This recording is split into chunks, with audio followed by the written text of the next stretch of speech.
Buddha educate நேயர்களுக்கு என் அன்பு வணக்கங்கள். மனவலிமை பெறும் 3 வழிகள்.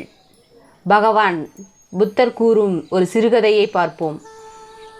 ஒரு கிராமத்தில் பாலன் என்ற சிறுவன் வாழ்ந்து வந்தான்.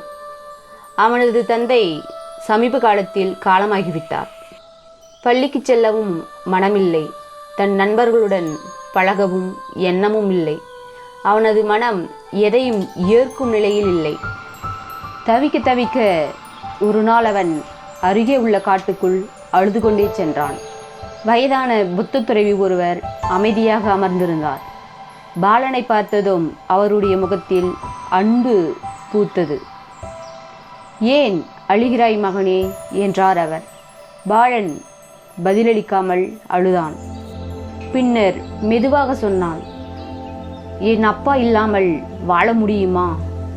புத்த துறவி மெதுவாக நசுக்கி கொண்ட மரச்சாலையில் இருந்து ஒரு இலையை காட்டினார்.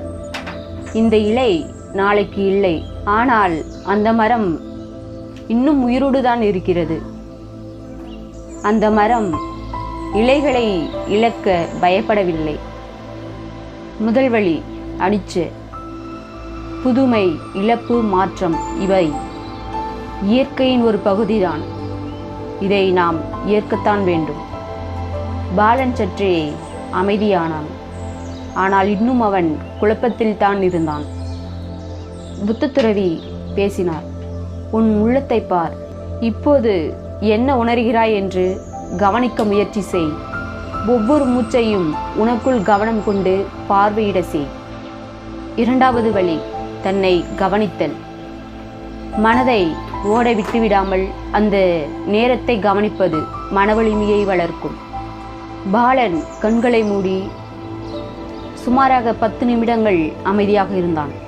அவன் மூச்சை உணர்ந்தான். குறைந்த ஒளி, அழுகையின் சலனம் குறைந்தது. பின்னர் புத்த துறவி அவனுடைய கையை பிடித்து, "உனக்கு நடந்தது வருத்தம்தான். ஆனால் இது போன்ற துன்பங்கள் இவ்வுலகில் பலருக்கும் இருக்கின்றன. அவர்களுக்கு அன்பு கொடு. நினைவில் கொண்டு, எனக்கும் இமைப்பொழுதில் அமைதி வேண்டும், மற்றவர்களுக்கும் அமைதி வேண்டும் என்று இரட்டை பிரார்த்தனை செய்." மூன்றாவது வழி அன்பும் கருணையும். மற்றவர்களின் துயரங்களை உணர்ந்து அன்புடன் வாழ்வது நம்மை வலிமையாக்குகிறது. பாலன் சிறிது நேரம் கண்களை மூடி, "என் அம்மாவும் அமைதியாக இருக்க வேண்டும், என் நண்பரும் என் ஆசிரியரும்" என்று மனதிற்குள் சொல்லினான். அந்த நாளிலிருந்து பாலன் தன் வாழ்க்கையை ஒரு புதிய பார்வையில் பார்த்தான். இழப்பும் மாற்றமும் இயற்கையின் ஒரு அங்கம் என்பதை புரிந்து கொண்டான். அவன் மனம் மெதுவாக வலிமையடைந்தது.